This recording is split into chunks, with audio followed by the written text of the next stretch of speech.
ಸ್ನೇಹಿತರೆ ಎಲ್ಲರಿಗೂ ನಮಸ್ಕಾರ. ನಾನು ಪ್ರಶಾಂತ್. ಸ್ನೇಹಿತರೆ, ನಮ್ಮ ಒಂದು ಕರ್ನಾಟಕ ರಾಜ್ಯದ ಪಕ್ಕದ ರಾಜ್ಯ ಮಹಾರಾಷ್ಟ್ರದಲ್ಲಿ ಪ್ರತಿ ಟನ್ನಿಗೆ ಕಬ್ಬಿನ ಬೆಲೆ 3,450 ರೂಪಾಯಿ ಒಂದು ಟನ್ನಿಗೆ ಕಾರ್ಖಾನೆದವರು ಕೊಡ್ತಿದ್ದಾರೆ ರೈತರಿಗೆ. ಆದ್ರೆ ಅದೇ ನಮ್ಮ ಕರ್ನಾಟಕ ರಾಜ್ಯದಲ್ಲಿ 2,009 ರೂಪಾಯಿ ಕೊಡ್ತಿದ್ದಾರೆ. ಈಗ ಅದನ್ನೆಲ್ಲ ನೋಡ್ಕೊಂಡು ಕರ್ನಾಟಕ ರಾಜ್ಯಕ್ಕೆ ಎಲ್ಲ ಒಂದು ರೈತರು ಮನವಿಯನ್ನ ಸಲ್ಲಿಸಿದ್ದಾರೆ ಮತ್ತು ಕಾರ್ಖಾನೆದವರಿಗೆ ತರಾಟೆ ತೆಗೆದುಕೊಂಡಿದ್ದಾರೆ. ಏನಂದ್ರೆ ಈಗ ಬೇರೆ ಒಂದು ರಾಜ್ಯದಲ್ಲಿ ಇಷ್ಟಿಷ್ಟಿದೆ, ನಮ್ಮ ಒಂದು ರಾಜ್ಯದಲ್ಲಿ ಯಾಕೆ ಕಡಿಮೆ, ನಮ್ಮ ಒಂದು ಕರ್ನಾಟಕ ರಾಜ್ಯದ ಅನ್ನಗಳನ್ನ ತಿಂದು ನಮಗೆ ಮೋಸ ಮಾಡ್ತಿದ್ದಾರೆ ಅಂತೇಳಿ ಎಲ್ಲ ಒಂದು ರೈತರು ತರಾಟೆ ತೆಗೆದುಕೊಂಡಿದ್ದಾರೆ. ನಮ್ಮ ಒಂದು ಕರ್ನಾಟಕ ರಾಜ್ಯದಲ್ಲಿ ಒಂದು ಟನ್ನಿಗೆ 3,300 ರೂಪಾಯಿ ನಿಗದಿ ಮಾಡ್ಬೇಕಂತೇಳಿ ಎಲ್ಲ ಒಂದು ರೈತರು ಹೋರಾಟ ಮಾಡ್ತಿದ್ದಾರೆ. ನೋಡಿ, ಇದ್ರ ಬಗ್ಗೆನೇ ತಿಳಿಸ್ಕೊಡ್ತಾ ಇರೋದು ಈ ಒಂದು ಹೊಡದಲ್ಲಿ. ಈಗ ಎಲ್ಲಿಂದ ಎಲ್ಲಿ ತನಕ ಬರ್ತಾ ಇದೆ, ನಮ್ಮ ಒಂದು ಕರ್ನಾಟಕ ರಾಜ್ಯದಲ್ಲಿ ಏನೆಲ್ಲ ಆಗ್ತಾ ಇದೆ, ಮತ್ತೆ ಈಗ ಈ ಒಂದು ರೈತರು ಹೋರಾಟ ಮಾಡ್ತಿದಾರಲ್ಲ ಎಷ್ಟಕ್ಕೆ ನಿಗದಿ ಆಗಬಹುದು ಅಂದ್ರೆ 3,100 ರೂಪಾಯಿ ಅಥವಾ 3,300 ರೂಪಾಯಿ ಅಥವಾ 3,400 ತನ ಒಂದು ಟನ್ನಿಗೆ ಎಲ್ಲ ಮಾಹಿತಿಯನ್ನ ತಿಳಿಸ್ಕೊಟ್ಟಿದ್ದೇನೆ. ವಿಡಿಯೋ ಕೊನೆತನಕ ನೋಡಿ ಸಂಪೂರ್ಣ ಮಾಹಿತಿ ಅರ್ಥ ಆಗತ್ತೆ. ಅದರಲ್ಲಿ ಕೂಡ ಯಾವೊಂದು ರೈತರು ಕಬ್ಬನ್ನ ಬೆಳೆದಿದಾರಲ್ಲ ನೋಡ್ಲೇಬೇಕಾಗಿರತ್ತೆ ಈ ಒಂದು ಮಾಹಿತಿ. ಅಂದ್ರೆ ನಿಮ್ಗೂ ಕೂಡ ಗೊತ್ತಿರಲೇಬೇಕು ಬೇರೆದವ್ರು ಏನು ಮಾಡ್ತಿದ್ದಾರೆ, ಎಲ್ಲೆಲ್ಲಿ ಏನಾಗ್ತಾ ಇದೆ. ನೀವು ಕೂಡ ಕಬ್ಬು ಬೆಳೆದಿದ್ರ ಅಂದ್ರೆ ಮಾಹಿತಿ ತಿಳ್ಕೊಳ್ಳಿ. ಅರ್ಧಗಿರ್ದಿ ಮಾಹಿತಿ ತಿಳ್ಕೊಬೇಡಿ. ವಿಡಿಯೋ ಕೊನೆತನಕ ನೋಡಿ ಸಂಪೂರ್ಣ ಮಾಹಿತಿ ಪಡ್ಕೋತೀರಾ. ಮತ್ತೆ ಈ ಒಂದು ಚಾನಲ್ ಅನ್ನು ಯಾರು ಸಬ್ಸ್ಕ್ರೈಬ್ ಮಾಡಿಲ್ಲ ಉಚಿತವಾಗಿರತ್ತೆ, ಸಬ್ಸ್ಕ್ರೈಬ್ ಮಾಡ್ಕೊಳ್ಳಿ. ಬನ್ನಿ ಸ್ನೇಹಿತರೆ, ಕರ್ನಾಟಕ ರಾಜ್ಯದಲ್ಲಿ ಈಗ ಪ್ರಸ್ತುತ ಕರ್ನಾಟಕ ರಾಜ್ಯದಲ್ಲಿ ಎಲ್ಲಾ ಒಂದು ರೈತರು ಆಕ್ರೋಶ ವ್ಯಕ್ತಪಡಿಸಿದ್ದಾರೆ ಈ ಒಂದು ಕಾರ್ಖಾನೆ ವಿರುದ್ಧ. ಪ್ರತಿಯೊಬ್ಬರು ರೈತ ಕೂಡ ಆ ಕಡೆಗೆ ಇಳಿತಿದ್ದಾರೆ, ಕಬ್ಬ ಹಚ್ಚಿದ ರೈತರು.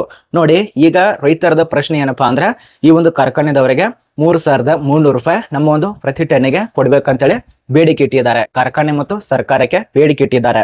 ಇನ್ನು ಇದಕ್ಕೆ ಸಂಬಂಧಪಟ್ಟಂತೆ ಇನ್ನು 2-3 ದಿನದಲ್ಲಿ ಒಂದು ಅಧಿಸೂಚನೆ ರಿಲೀಸ್ ಬರತ್ತೆ. ಆ ಒಂದು ರಿಲೀಸ್ ಆದ್ರೆ ನಿಮ್ಗೆ ತಿಳಿಸ್ಕೊಡ್ತೇನೆ. ಈಗ ಕಬ್ಬಿಗೆ ಸಂಬಂಧಪಟ್ಟಂತೆ ಹೋರಾಟ ಮಾಡ್ತಿದ್ದಾರೆ. ಮೊನ್ನೆ ಈ ಒಂದು ಕರೆಂಟು ವಿದ್ಯುತ್ತಿಗೆ ಸಂಬಂಧಪಟ್ಟಂತೆ ಹೋರಾಟ ಮಾಡಿದ್ರು. ಬೇಡಿಕೆಗಳು ಕರ್ನಾಟಕ ರಾಜ್ಯ ಸರ್ಕಾರದಿಂದ ಈಡೇರಿಕೆ ಮಾಡಿದ್ದಾರೆ. ಈಗ ಈ ಒಂದು ಕಬ್ಬಿಗೆ ಸಂಬಂಧಪಟ್ಟಂತೆ ಹೋರಾಟ ಮಾಡ್ತಿದ್ದಾರೆ. ಇನ್ನು ಸರ್ಕಾರ ಏನ್ ನಿರ್ಧಾರ ತಗೊಳತ್ತೆ, ಈ ಒಂದು ಕಾರ್ಖಾನೆಗಳು ಏನ್ ನಿರ್ಧಾರ ತಗೊಳತ್ತೆ ಅದೆಲ್ಲ ನೋಡ್ಬೇಕಾಗತ್ತೆ. ನೋಡಿ, ಇಷ್ಟಕ್ಕೆ ಕೇವಲವಾಗಿ ರೈತರನ್ನ ನೋಡ್ತಾರೆ, ಒಂದು ಅರ್ಥ ಆಗಲ್ಲ. ಪಾಪ ಕಷ್ಟಪಟ್ಟು ಬೆಳೆಯನ್ನ ಹಚ್ಚಿರ್ತಾನೆ, ಆ ಒಂದು ಬೆಳೆಗೆ ನಿಗದಿತ ಬೆಲೆ ಸಿಗೋದೇ ಇಲ್ಲ. 3,300 ರೂಪಾಯಿ ಈಗ ನಿಗದಿತ ಬೆಲೆ ಕೊಡಿ ಅಂತ ಹೇಳಿ ರಾಜ್ಯ ಸರ್ಕಾರ ಮತ್ತು ಕಾರ್ಖಾನೆಗಳಿಗೆ ರೈತರು ಬೇಡಿಕೆಯನ್ನ ಇಟ್ಟಿದ್ದಾರೆ. ನೆರವೇರಿದ್ರೆ ತುಂಬಾ ಒಳ್ಳೆಯದು. ಒಳ್ಳೆ ಉಪವಾಸ ಇದ್ದಂತ ರೈತರು ಒಳ್ಳೆ ರೀತಿಯಲ್ಲಿ ಆಹಾರ ತಿಂತಾರೆ. ಇದೊಂದು ಒಂದು ಕಡೆ ಆದ್ರೆ ಖುಷಿಯಾಗಿರ್ತಾರೆ ಎಲ್ಲ ಒಂದು ರೈತರು. ಮತ್ತಷ್ಟು ಈ ಒಂದು ಕಬ್ಬು ಹಚ್ಚೋದಕ್ಕೆ ಅನುಕೂಲ ಆಗತ್ತೆ, ಖುಷಿ ಸಿಗತ್ತೆ ಎಲ್ಲ ಒಂದು ರೈತರಿಗೆ. ನೋಡಿ, ಈ ದಿನಮಾನದಲ್ಲಿ ಕಡಿಮೆ ಮಳೆ ಆಗಿದೆ, ಜಾಸ್ತಿ ಮಳೆ ಆಗಿದೆ ಅಂತ ಕೆಲವು ಜನ ಹೇಳಿದ್ರೆ, ಕಡಿಮೆ ಮಳೆ ಆಗಿದೆ ಅಂತ ಕೆಲವು ಜನ ಹೇಳಿದ್ದಾರೆ. ಇನ್ನು ಕೆಲವು ಕಡೆ ಈ ಒಂದು ಮಳೆಯಿಂದ ಕಬ್ಬೆಲ್ಲ ಸರ್ವನಾಶ ಆಗಿದೆ. ಕೆಲವು ಕಡೆ ಮಳೆನೇ ಇಲ್ಲ ಅಂತೇಳಿ ಬೆಳೆನೇ ಬಂದಿಲ್ಲ, ಕಬ್ಬನ್ನು ಬಂದಿಲ್ಲ. ಅಂತದ್ರಲ್ಲಿ ಕಷ್ಟಪಟ್ಟು ನೀರನ್ನ ಆಸಿ ಬೆಳೆದಂತ ರೈತರಿಗೆ 3,300 ರೂಪಾಯಿ ಸಿಕ್ಕರೆ ತುಂಬಾ ಒಳ್ಳೆಯದು. ಪ್ರತಿ ಟನ್ನಿಗೆ ಒಂದ್ ಎಕರೆದಲ್ಲಿ ಸುಮಾರು 15, 30, 40, 50 ಈ ರೀತಿಯಾಗಿ ಟನ್ ಆಗತ್ತೆ. ಅಂತದ್ರಲ್ಲಿ ಇವ್ರು ಕೊಡೋದನ್ನ ಸಂಬಳ ಈ ಒಂದು ದರ ಇದೆಲ್ಲ ಕಡಿಮೆ ಕೊಡ್ತಿರ್ತಾರೆ. ಅಂತದ್ರಲ್ಲೇನೆ ಅರ್ಧಕ್ಕರ್ಧ ಈ ಒಂದು ಕಾರ್ಖಾನೆಯಲ್ಲಿ ಮೋಸ ಮಾಡ್ತಾರೆ. 5-6 ಟನ್ ಅಲ್ಲೇ ಹೋಗಿರತ್ತೆ, ನಿಮ್ಗೆ ಗೊತ್ತಾಗಲ್ಲ ರೈತರಿಗೆ. ಈ ಒಂದೆಲ್ಲ ಕಾರ್ಖಾನೆ ಇದಾವಲ್ಲ, ನಮ್ಮ ಒಂದು ಕರ್ನಾಟಕ ರಾಜ್ಯದ ಏನು ಸಚಿವರು ಇದಾರಲ್ಲ ಅವರೇ ಕಾರ್ಖಾನೆ ಇದಾವೆ, ಅವರೇ ಮೋಸ ಮಾಡ್ತಾರೆ, ನಿಮಗೆ ಗೊತ್ತೇ ಆಗ್ತಾ ಇಲ್ಲ. ನೋಡಿ, ಕರ್ನಾಟಕ ರಾಜ್ಯದಲ್ಲಿ ರೈತರಿಗೆ ಸಂಬಂಧಪಟ್ಟಂತೆ ನಾನು ತುಂಬಾನೇ ಹೇಳಿದ್ದೇನೆ.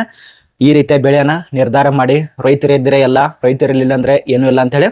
ಆದ್ರೂ ರೈತರು ನೀವ್ ಯಾವಾಗ ನಿಗದಿ ಬೆಲೆಯನ್ನ ನೀವೇ ಒಂದು ಡಿಸೈಡ್ ಮಾಡ್ತಾರಲ್ಲ, ಈಗ ಕಂಪನಿಗಳು ಯಾವ ರೀತಿ ರೇಟ್ ಫಿಕ್ಸ್ ಮಾಡಿರ್ತಾರಲ್ಲ ಅದೇ ರೀತಿಯಾಗಿ ಅಲ್ಲಿ ತನಕ ನೀವು ಯಾವಾಗ ನಿಗದಿ ಮಾಡೋದಿಲ್ಲ, ಈ ಒಂದು ಬೆಳೆಗಳಿಗೆ ಬೆಳೆದಂತ ಕಷ್ಟಪಟ್ಟು ಬೆಳೆಗಳನ್ನ ಬೆಳೆದಿರ್ತಾರಲ್ಲ ಆ ಒಂದು ಬೆಳೆಗಳಿಗೆ ನಾವು ಇಷ್ಟೇ ಕೊಟ್ರೆ ಮಾತ್ರ ನಿಮಗೆ ಕೊಡ್ತೀವಿ, ಮಾರುಕಟ್ಟೆಗೆ ಎಲ್ಲ ಬೆಳೆಗಳನ್ನ ರಿಲೀಸ್ ಮಾಡ್ತೀವಿ, ಇಲ್ಲ ಅಂದ್ರೆ ಮಾಡೋದಿಲ್ಲ ಅಂತೇಳಿ ಹಠ ಹಿಡಿದುಕೊಂತ್ರೆ ಸರ್ಕಾರದಿಂದ ನೀವು ಎಷ್ಟು ಹೇಳ್ತಿರಲ್ಲ ಅಷ್ಟಕ್ಕೆ ಕೊಂಡ್ಕೊಳ್ಳೋತ ಕಾರ್ಖಾನೆದವ್ರು ಕೂಡ ಕೊಂಡ್ಕೊಳ್ತಾರೆ, ಪ್ರತಿಯೊಬ್ರು ಕೂಡ ಕೊಂಡ್ಕೊಳ್ಳೇಬೇಕು.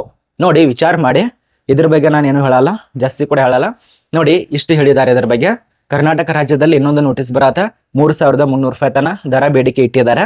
ಇನ್ನು ಕೆಲವೇ ದಿನಗಳಲ್ಲಿ ಇದಕ್ಕೆ ಸಂಬಂಧಪಟ್ಟಂತೆ ನಿರ್ಧಾರ ಆಗತ್ತೆ. ನಿರ್ಧಾರ ಬತ್ತಂದ್ರೆ ವಿಡಿಯೋ ಮಾಡಿ ತಿಳಿಸ್ಕೊಡ್ತೇನೆ. ಚಾನಲ್ ಅನ್ನು ಸಬ್ಸ್ಕ್ರೈಬ್ ಮಾಡಿ ಇಟ್ಕೊಳ್ಳಿ.